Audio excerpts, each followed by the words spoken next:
शेवटी असतो, परंतु आपल्या सगळ्यांनाच आपापल्या घरी जाण्याची घाई झालेली आहे आणि या कार्यक्रमासाठी खरोखरच ज्यांनी सहकार्य केलं त्यांचे आभार मानणं हे कर्तृत्व आहे. वास्तव असं आहे की शिवसेनेमध्ये ही प्रथा आहे, गंगाधर पाटलांना माहिती आहे की हिच्यामध्ये आभार हा विषय नसतो, समारोपीय आभार नसतोच. कारण की आभार हे कशासाठी असतात, हे परक्या लोकांसाठी असतात. आपल्या लोकांचे साठी आभार नसतात, आपल्या लोकांसाठी हा आदर असतो. म्हणून हा एक आदर ज्यांनी सहकार्य केलं. आणि विशेष म्हणजे मी प्रथमतः आभार मानतो की शरददादा बुंदे, चोरटा बाजार यांचे आणि त्यांची जी सर्व टीम आहेत, ज्ञानेश्वरदादा खेडकर आहेत, मंगेश भाऊ मातुरकर आहेत, भानदासजी थोरात आहेत, संतोषजी पिंपळकर आहेत, गजाननजी बुंदे आहेत, चेतनजी राणे आहेत, अर्जुनदादा सुलताने आहेत, गोपाल भाऊ तायळे आहेत, श्रावण भाऊ पाटेकर, दादाराव पाटेकर आणि ही सर्व जी मंडळी आहे गेल्या 3 दिवसापासून नाही तर पत्रिका छापण्यापासूनचं सर्व काम, बारीक सारीक सर्व बाबी त्यांनी त्याचं नियोजन करून दिलं. त्याबद्दल मी शिवसेना अकोला जिल्ह्याच्या वतीने, या घुसर गावाच्या वतीने आणि व्यक्तिशः मी त्यांचे मनापासून आभार मानतो. त्याचबरोबर या ठिकाणी दुसरी जी मंडळी आहे ती मंडळी आमच्या याच गावातली ही जी तरुण पोरं आहेत, या तरुण मुलांनी अत्यंत 3-4 दिवसमध्ये चोख असं काम केलं. ती आमची लहान मंडळी, त्यात प्रेम असेल, राम आहे, संग्राम आहे, स्वरिता आहे, रुद्र आहे, श्याम आहे, ईश्वर आहे, कृष्णा आहे, गौरव, समर्थ आहे, साहिल, सोहम, राऊत, संतोष, दर्शन आणि ही सर्व मंडळी, हे सर्व या मुलांचे मी मनापासून कौतुक करतो, आभार मानतो. त्याचबरोबर या ठिकाणी जी पार्किंगची व्यवस्था होती ती आमचं मल्हार मंडळ होतं, त्या मंडळाने सांभाळली. जी त्यामध्ये प्रमुख आनंद खांजोळे, बाबूलाल पागरू, दत्ता भिवटे, गणेश आंबुसकर, हेमंत मदने, रजत लहरिया, गजानन नेसनतकर, श्रीकृष्ण भाऊ शेंदूरकर, निलेश आंबुसकर, तसेच प्रसाद आणि गणेश जानराव पागरू, गणेशराव खांजोळे आणि सर्व त्यांची टीम त्यांनी सांभाळलं. त्याबद्दल मी त्यांचे सर्वांचे शिवसेनेच्या वतीनं मी आभार मानतो. त्याचबरोबर भोजन व्यवस्थेचं काम आमचे विशेष करून जे चंदन अमानकर आहेत त्यांनी स्वयंपाकाचं काम केलं आणि त्यांना मदत करण्याचं काम आमचे रवींद्र पागरूत, मोहन पागरूत, गजाननराव भगवंतराव पागरूत, दीपक पाटील, प्रदीप पागरूत, सुनील पागरूत, प्रवीण पागरूत, प्रमोद जानराव पागरूत, गुणवंत पागरूत आणि जवळपास कैलास पागरूत आणि सर्व या मंडळींनी, आता प्रत्येकाचं नाव घेणं इथं शक्य नाही, त्यांनी सांभाळलं. त्याबद्दल मी त्यांचे विशेष आभार मानतो आणि धन्यवाद व्यक्त करतो. त्याचबरोबर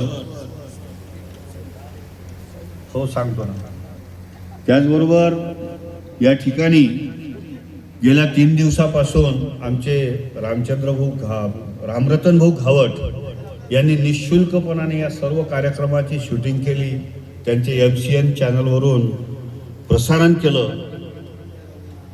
कुठलीही अपेक्षा न ठेवता त्यांनी याला प्रसिद्धी दिली. त्याबद्दल मी रामरतन भाऊचे विशेष आभार मानतो. दुसरं असं की ही जे साऊंड सिस्टम, कारण की मला माहिती आहे की जेव्हा साऊंडचा विषय आला आणि स्पर्धेमध्ये साऊंड लागतो, शरददादा आमचे, गोपाल भाऊ आमची चर्चा झाली किंवा साऊंड सिस्टम याला चांगली पाहिजे की ते इको त्याचं सांभाळणं, त्याचा आवाज कमी जास्त करणं, त्याला ट्रेन माणूस पाहिजे. तो जर नसला तर एखादं चांगलं भजनसुद्धा ते पडू शकते किंवा त्याच्यामध्ये व्यत्यय येऊ शकतो. म्हणून तो एक्सपर्ट असला पाहिजे. ते काम चोख बजावलं आमचं निवृत्ती कांगटे. आणि विशेष म्हणजे निवृत्ती कांगटे हा हरिभक्त परायण आहे, वारकरी आहे आणि तो सुंदर असे अभंग म्हणतो. त्यामुळे त्याला गायनाचा, वादनाचा आणि या सर्व गोष्टीचा अनुभव आहे आणि त्यानं चोखपणाने याचं काम सांभाळलं. त्याबद्दल मी त्यांचं अभिनंदन करतो.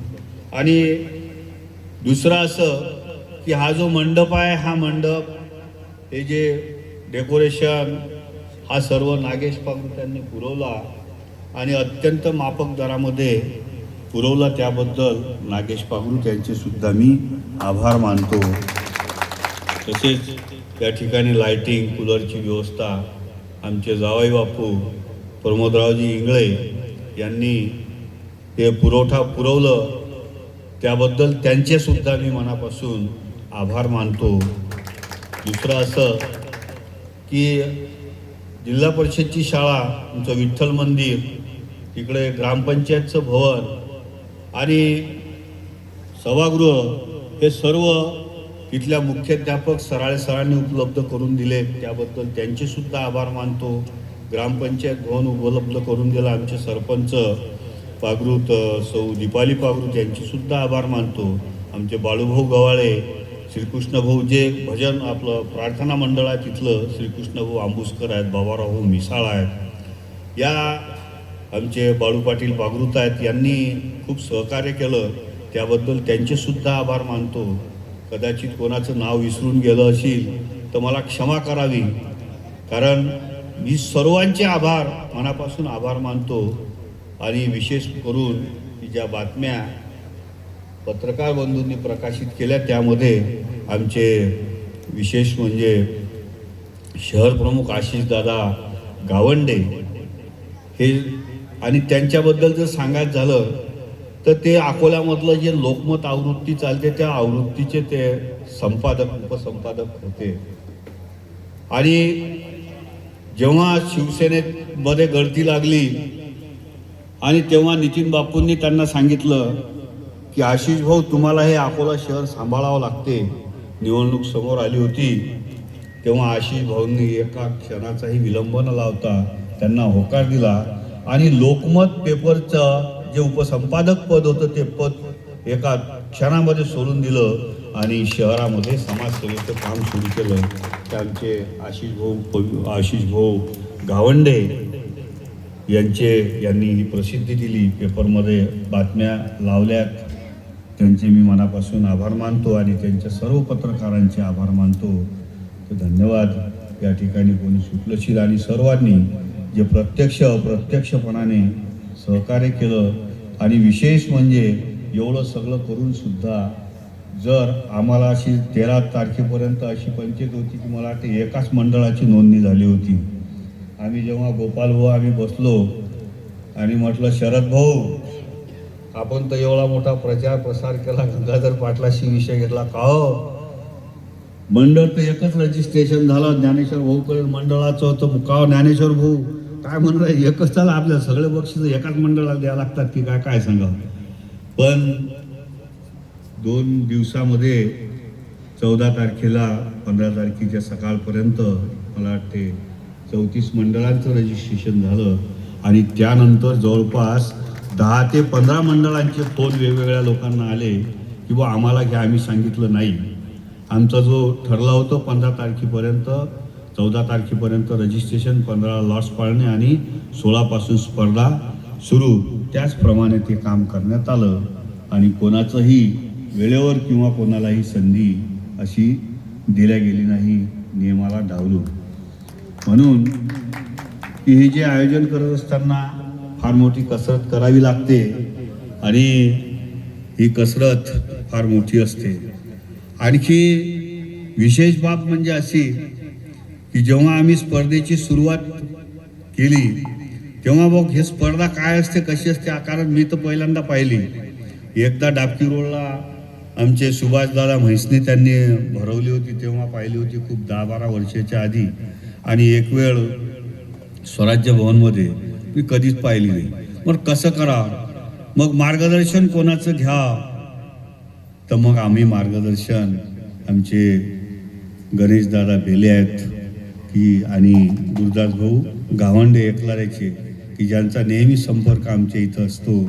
आम्ही नेहमी त्यांना आमच्या घुसरमध्ये त्यांचं भजन मंडळ, लहान मुलांचं भजन मंडळ आणि त्यांचं सुंदर असं ते 2-4 रोवण्याचे गवळीदादा आहेत, मला वाटते निर्मलदादा कधी कधी असतात.